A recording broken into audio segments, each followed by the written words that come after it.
Good morning students. परिश्रम classes Jhunjhunu के इस यूट्यूब चैनल में आपका स्वागत है। मैं अपने विषय हिंदी के साथ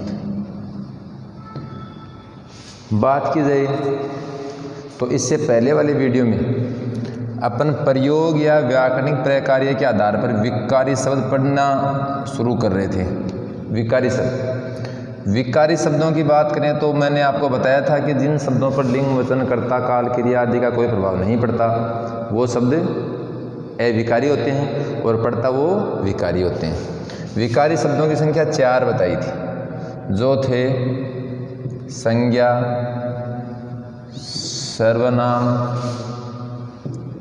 विशेषण और क्रिया। इन चारों में अपन सबसे पहले पढ़ेंगे संज्ञा। तो मैं आज का अपना प्रकरण लेकर चल रहा हूँ संज्ञा। बहुत छोटा टॉपिक है और बहुत अच्छा है। एक बार ध्यान से इसे देख लेंगे तो इसका क्वेश्चन आपका गलत नहीं होगा। यहाँ जो क्वेश्चन पूछता है वो भाववाचक संज्ञा शब्दों का निर्माण, वो अपने लिए इम्पोर्टेंट है। जो यहाँ का जो क्वेश्चन है, इम्पोर्टेंट क्वेश्चन है, वो भाववाचक संज्ञा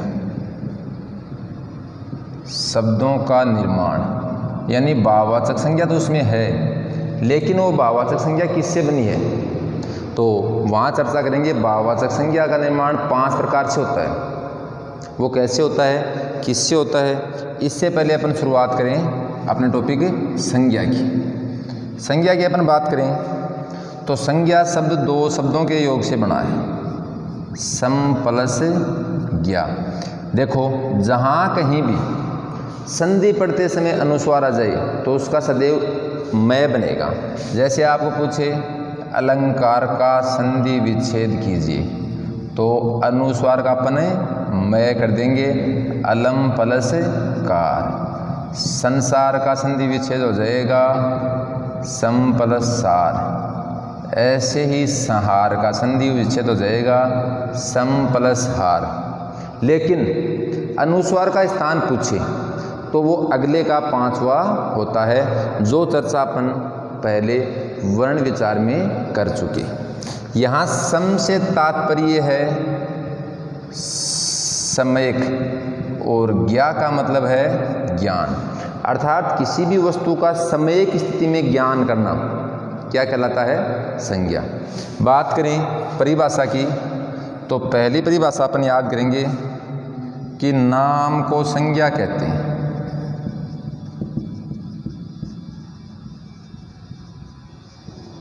नाम को ही संज्ञा कहते हैं। देखो, यहाँ नाम से मतलब है कि चाहे वो नाम सजीव हो, चाहे वो नाम निर्जीव हो, चाहे वो एक वचन में हो, चाहे वो बहुवचन में हो, यानी दुनिया का कोई भी नाम, माता पिता, भाई मित्र, गाय भैंस, बैल, जयपुर आगरा, कोई भी नाम, ताजमहल पर्वत, कैसा भी नाम, उसमें क्या है, संज्ञा है। इसलिए अपनी दूसरी परिभाषा हो जाएगी कि किसी व्यक्ति, वस्तु, स्थान, दशा या भाव के नाम को संज्ञा कहते हैं। तो संज्ञा की परिभाषा अपन 3rd क्लास से याद करते आ रहे हैं। टुकड़ा करेंगे सम प्लस ज्ञा, सम्यक रूप से ज्ञान प्राप्त करना, नाम को संज्ञा कहते हैं। याद रखोगे ये बात कि नाम को संज्ञा कहते हैं। कोई भी नाम, चाहे वो कैसा भी नाम हो, किसी भी वस्तु का नाम हो, किसी व्यक्ति का नाम हो, स्थान का नाम हो, या फिर किसी व्यक्ति की दशा हो, अच्छा है, बुरा है, गरीब है, अमीर है, या और कोई भाव हो, उसे अपन क्या कहेंगे, संज्ञा कहेंगे। जैसे उदाहरणों की बात करें तो राम, जयपुर, हवा महल, पर्वत, हिमालय, अपन कितने भी नाम ले सकते हैं। ये सब क्या हैं, संज्ञा के उदाहरण हैं। अब 2-3 बातें अपन ने तुरंत ही याद कर ली। सम प्लस ज्ञा, सम्यक रूप से ज्ञान प्राप्त करना, नाम को संज्ञा कहते हैं। व्यक्ति, वस्तु, स्थान, दशा, गुण, धर्म, जाति या भाव के नाम को संज्ञा कहते हैं। अगला अपना जो इससे संबंधित बिंदु होगा वो होगा कि संज्ञा के 3 भेद होते हैं। संज्ञा के 3 भेद होते हैं। तीनों भेदों की बात करें और भेदों को अपन एक टेबल रूप में याद करेंगे, जिसमें पहला होता है व्यक्तिवाचक संज्ञा, दूसरा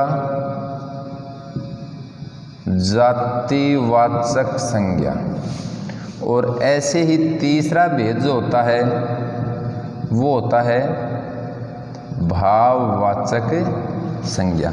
व्यक्तिवाचक वाचक का मतलब ज्ञान करने वाले व्यक्ति विशेष का बोध करने वाले संज्ञा शब्द व्यक्तिवाचक संज्ञा। जाति अथवा संपूर्णता का बोध करने वाले संज्ञा शब्द जातिवाचक संज्ञा शब्द। हाव भाव का बोध करने वाले संज्ञा शब्द भाववाचक संज्ञा शब्द। जातिवाचक संज्ञा के यहाँ 2 भेद होते हैं और भाववाचक संज्ञा के भी 2 भेद होते हैं। इन 2 भेदों में पहला होता है समूहवाचक और दूसरा होता है द्रव्यवाचक। भाववाचक में पहला होता है मूल भाववाचक और दूसरा होता है यौगिक भाववाचक। अब मैंने जो आपके सामने संज्ञा की एक छोटी सी टेबल रखी है, इसी को अपन और बिल्कुल विस्तार से पढ़ेंगे। कहीं इसमें से कोई क्वेश्चन हम नहीं छोड़ेंगे। इसके कितनी टाइप के क्वेश्चन पूछता है, कैसे उनके उत्तर देने हैं, ये सारी बातें अपन करेंगे। व्यक्तिवाचक संज्ञा, जातिवाचक संज्ञा, भाववाचक संज्ञा। व्यक्तिवाचक संज्ञा का कोई भेद नहीं है। जातिवाचक संज्ञा के 2 भेद हैं, समूहवाचक और द्रव्यवाचक। भाववाचक संज्ञा के 2 भेद हैं, मूल भाववाचक और यौगिक भाववाचक। तो इसे आप टेबल रूप में बना लें। ये बनाने के बाद अपन सबसे पहले वो व्यक्तिवाचक है, जातिवाचक है या भाववाचक है, इसकी पहचान का अपना छोटा फॉर्मूला काम में लेंगे, जो आपको कहीं किसी प्रकार की कोई गाइड में या व्याकरण में नहीं मिलेगा। तो अगला बिंदु मैं आपको बता रहा हूँ, संज्ञा पहचान का तरीका।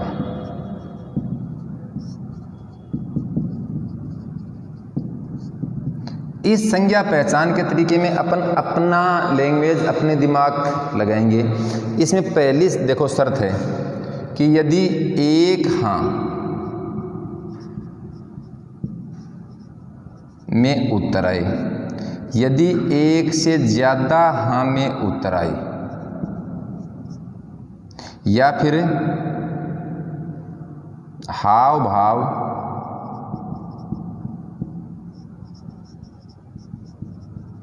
देख सकें, विचार कर सकें, यानी कहने का मतलब सौपन ले सकें या सपने लें, लेकिन छू नहीं सकते। अपने पास 3 शर्तें हैं कि एक हाँ, अनेक हाँ या हाव भाव। महसूस करें, विचार करें, कल्पना करें, सपने बहुत लेते हैं अपन नौकरी के, और उसे अपन छू नहीं सकते। अब देखो, एक हाँ से मेरा मतलब है कि जैसे मैंने कहा राम, तो राम का नाम लेते आपके मन में दिमाग विचार आएगा कि क्या ये एक है, या मैंने कहा पंखा, या मैंने कहा बुढ़ापा। 3 शब्द आपके सामने रखें। एक हाँ से मतलब है कि मैंने नाम लिया और नाम लेते आपके विचार है कि ये तो एक ही है। अनेक हाँ से मेरा मतलब है कि ऐसी चीज़ें इस दुनिया में एक से ज़्यादा हैं। और हाव भाव देख सके, विचार कर सके, महसूस कर सके, यानी किसी को देख लिया, उस पर अपने विचार कर लिया, ये कर लिया, वो कर लिया, लेकिन उसको अपन कहीं से स्थान विशेष से छू नहीं सकते। साथियों याद रखोगे, एक हाँ का मतलब अपना है व्यक्तिवाचक, एक से अनेक हाँ का मतलब है जातिवाचक, और हाव भाव देख सकें, महसूस कर सकें, विचार कर सकें, छू नहीं सकते, भाववाचक। सबसे पहले अपना जो तरीका है संज्ञा को याद करने का, इसे आप ज़रूर नोट करेंगे और अपने छोटे भाई बहन जो भी वीडियो नहीं देख रहे उनको ज़रूर बताएंगे, वीडियो को शेयर ज़रूर करेंगे। बहुत अच्छा टॉपिक है और आपके लिए इसे बहुत सरल बनाकर छोड़ेंगे। देखो, मैंने कहा राम, तो राम, अब आप ये नहीं कहना कि सर राम तो नाम होता है, बहुत का नाम होता है, लेकिन नाम अपने आप में जो होता है वो दूसरे का नहीं होता। आपके नाम में जो गुण है वैसा ही नाम भले को दूसरे का रखते हैं, लेकिन वो गुण उसमें नहीं मिलेंगे। तो जितने भी नाम हैं, चाहे सुनील नाम हो, अनिल नाम हो, कमलेश नाम हो, विमलेश नाम हो, उसके कितने भी आपको लोग मिल जाएं, लेकिन उसे अपन एक ही मानेंगे, इसलिए ये हो गई व्यक्तिवाचक। पंखा, पंखे की बात करें तो पंखे एक कमरे में 2-3 लगे होते हैं, दूसरे कमरे में मिल जाएंगे या दूसरे पंखे मिल जाएंगे, यानी पंखा का नाम जो आपके दिमाग में आएगा एक से ज़्यादा, इसलिए ये हो गई जातिवाचक। देखो, बुढ़ापा, आपने किसी वृद्ध व्यक्ति को चलते हुए देखा तो सहसा दिमाग में विचार आएगा कि इसका बुढ़ापा आ गया। फिर विचार करेंगे कि ये तो अपना भी आएगा। फिर विचार करेंगे कि क्या 2 दिन की ज़िंदगी, क्या भागना क्या खोना, बूढ़े होके मर जाएंगे। ये पहले जवानी में ऐसे करता था, ऐसे दीवार फांद के कूद जाया करता था, ऐसा इसका रूप था, ऐसा इसके हालचाल थे, ऐसा था, ये था, वो था। उस पर अपन खूब कल्पना कर सकेंगे, विचार कर सकेंगे, लेकिन उसे अपन ये नहीं कह सकेंगे कि यहाँ से बुढ़ापा है, कि यहाँ से बुढ़ापा है, कि यहाँ से बुढ़ापा है, कि यहाँ से बुढ़ापा है, कि यहाँ से बुढ़ापा है। ये मैंने बताया, विचार कर सकें, देख सकें, महसूस कर सकें, लेकिन छू नहीं सकते। भाववाचक। तो मैं मानता हूँ इस छोटे से सूत्र के द्वारा आपने व्यक्तिवाचक, जातिवाचक और भाववाचक संज्ञा को पहचान लिया होगा। यदि अपन और बात करें, जैसे मैं आपको कहूँ शेर, शब्द में संज्ञा है, ऑप्शन वही आएगा व्यक्तिवाचक, जातिवाचक और भाववाचक। तो आप 1 मिनट के लिए सोचो कि ये एक होता है या ये बहुत होते हैं, या इसे हम छू सकते हैं या इसे हम नहीं छू सकते हैं। तो शेर, शेर बहुत होते हैं, बहुत होते हैं, तो शेर कौन सा हो गया? जातिवाचक। सरल सा है। अब इसे आप नोट कर लें, फिर व्यक्तिवाचक, जातिवाचक और भाववाचक के 10-15 उदाहरण अपन करेंगे। और नोट करते समय इसी तरह से आप नोट करें कि आपके नोट्स कोई दूसरा पढ़े तो आपसे फ़ोन करके ये ज़रूर पूछे कि यार तूने 1 हाथ 2 हाथ ये क्या दिख रखा है, क्या नहीं है, क्या है। तो अगला अपना बिंदु है व्यक्तिवाचक, जातिवाचक और भाववाचक संज्ञा की पहचान। इसके लिए मैं आपके सामने शब्द रख रहा हूँ, एक साथ ही पहचानेंगे। विद्यालय, आगरा, देश, भारत, राजधानी, मोहन, गंगा, नदी, घोड़ा, चेतक, पर्वत, सुंदरता, अपनत्व, चतुराई, गरीबी, बचपन, कुर्सी, साड़ी, पेन, मित्र, आम, फल,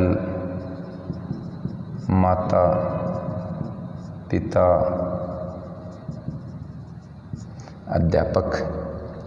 और ऐसे ही अपन जैसे बात करें तो वीरों की भूमि जो है झुंझुनू, जयपुर,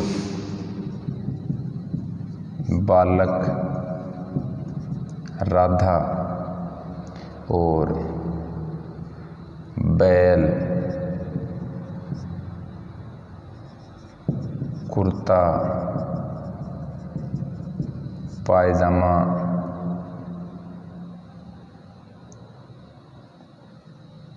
सौंदर्य,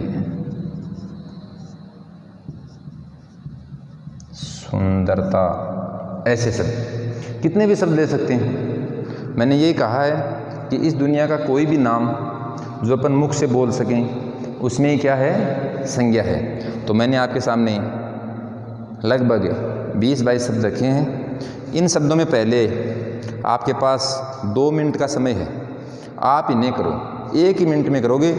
शर्त वही रखोगे कि यदि एक हाँ व्यक्तिवाचक, ज़्यादा हाँ जातिवाचक और हाव भाव भाववाचक।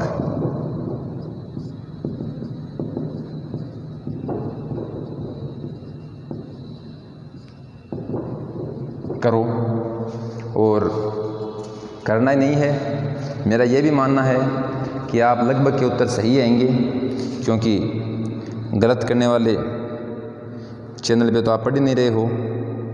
आप तो परिश्रम क्लासेस झुंझुनू के यूट्यूब चैनल पर पढ़ रहे हो, जहाँ गलत होने की कोई संभावना है ही नहीं।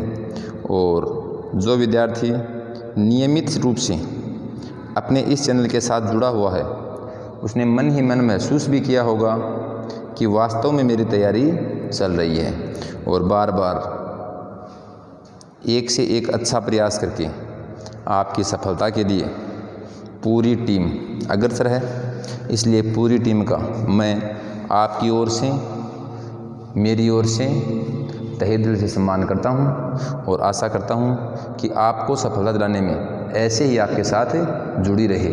लेकिन टीम से आशा करता हूं, आपसे निवेदन करता हूं कि आप भी इसी प्रकार संस्थान के साथ जुड़े रहें। जैसे ही लॉकडाउन हट जाएगा, कोचिंग वगैरह चलनी शुरू हो जाएंगी, तो आपकी यह संस्था सबसे पहले क्लासेस शुरू करेगी, जो पहले भी करती आई है।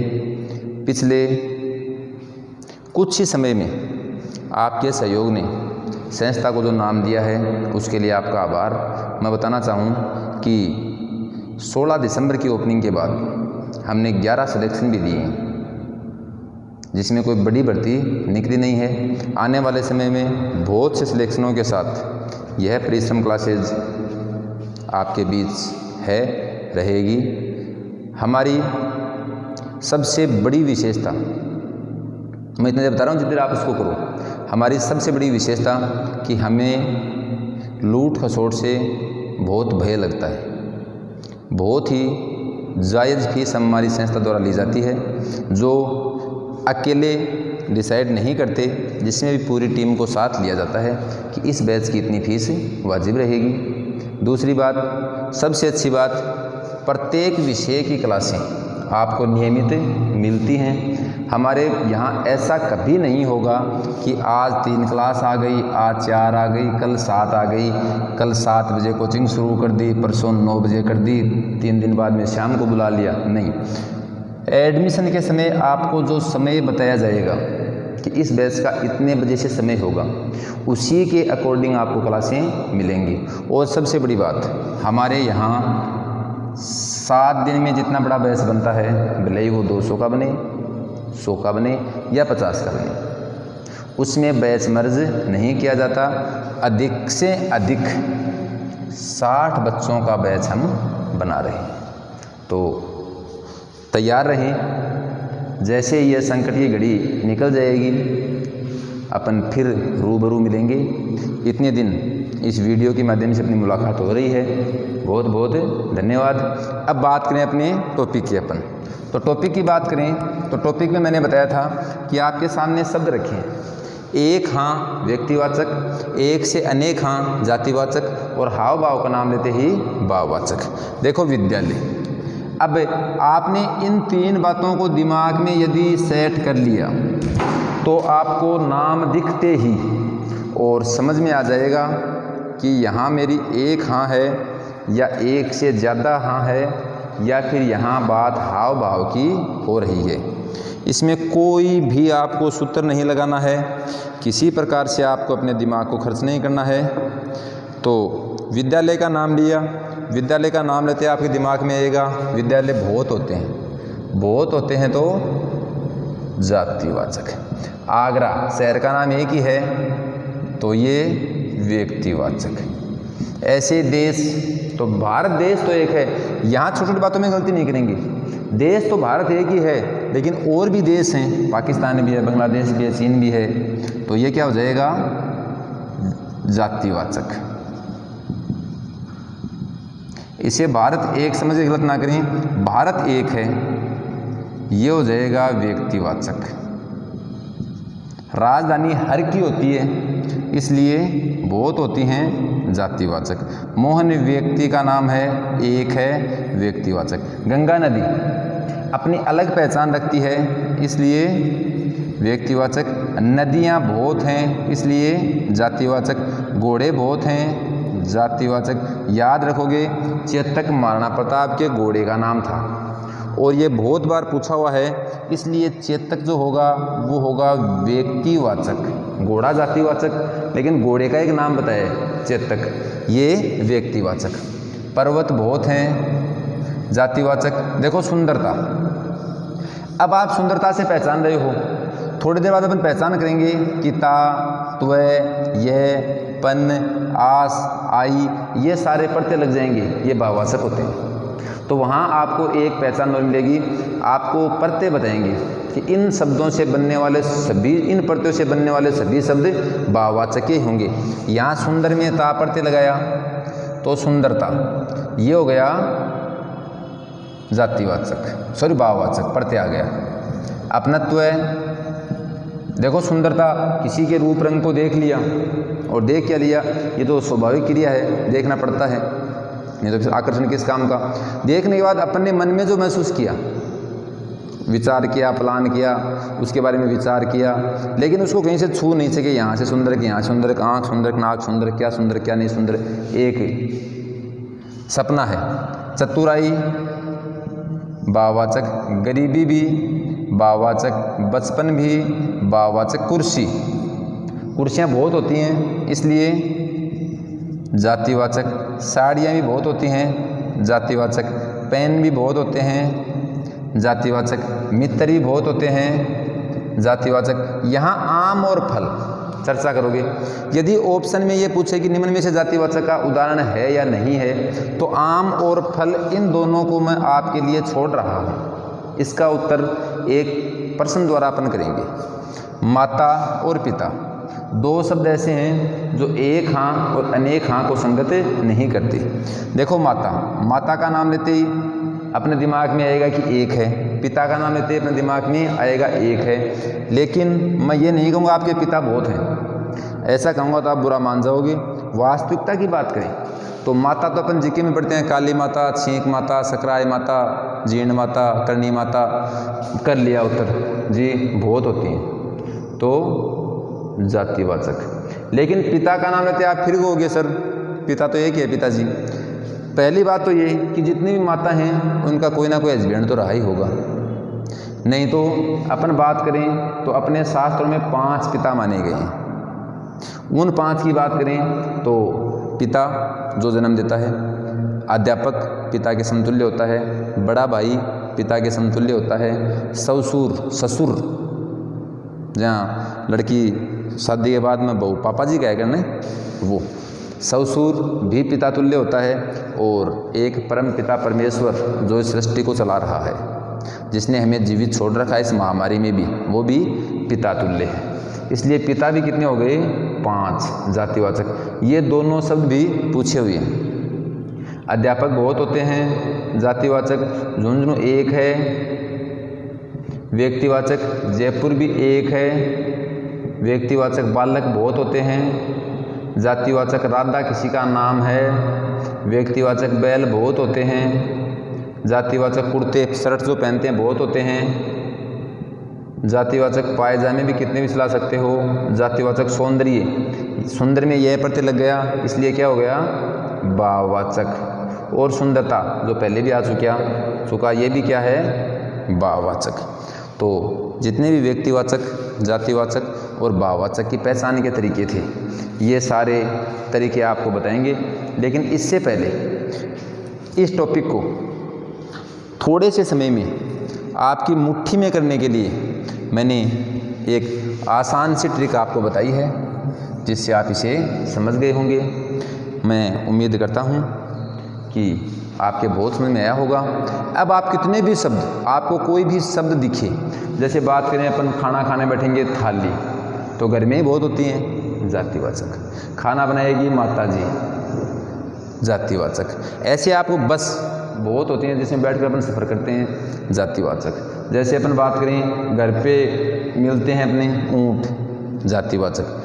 छोटा भाई का नाम आ गया, व्यक्तिवाचक। भाई अकेला शब्द आ गया, जातिवाचक। तो आप अधिक से अधिक शब्द को देखोगे और उस पर चर्चा करोगे। सबसे पहले अपने आसपास के परिवेश के 20 शब्दों पर आप जरूर चर्चा करोगे। बाकी इनके भेदों की बात करेंगे अपन अगली क्लास में। धन्यवाद।